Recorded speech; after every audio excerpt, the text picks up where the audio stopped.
Tahun 1031 Masehi, cahaya Cordoba pecah menjadi serpihan.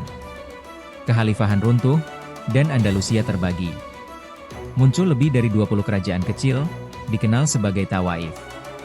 Masing-masing dipimpin raja, masing-masing dengan istananya sendiri.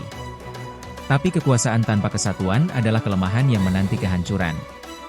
Di utara, pasukan Kristen mulai menggeliat. Reconquista menunggu kesempatan. Dan Andalusia mulai kehilangan arah. Meski terpecah, tiap Tawaif berlomba membangun istana megah, mempekerjakan penyair, dan memelihara seni. Seperti bunga mekar di taman yang terpisah-pisah.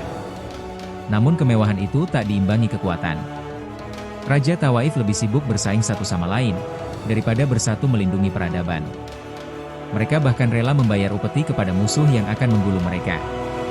Ketika Raja Alfonso VI menaklukkan Toledo pada 1085 Masehi, guncangan terasa hingga ke selatan. Sevilla, Granada, Zaragoza, semua menyadari bahayanya tak ada di depan mata. Dalam keadaan genting, para Raja Tawaif menoleh ke selatan ke gurun Afrika. Di sana, berdiri kekuatan baru, dinasti Murabithun yang asketis, kuat, dan bersatu. Maka dikirimlah seruan untuk menyelamatkan Islam di Andalusia.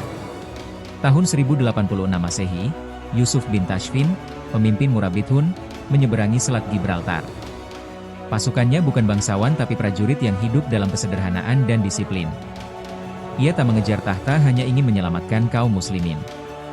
Dalam pertempuran Zalakah, pasukan Islam bersatu dan menghancurkan pasukan Alfonso. Untuk pertama kalinya dalam puluhan tahun Andalusia menang. Tapi Yusuf melihat lebih dalam, kemenangan ini tak cukup selama Tawaif tetap terpecah. Setelah kemenangan, Yusuf bin Tashfin kembali ke Maghrib. Tapi kondisi Andalusia memburuk. Raja-raja Tawaif kembali bersaing, kembali membayar upeti, dan menindas rakyat.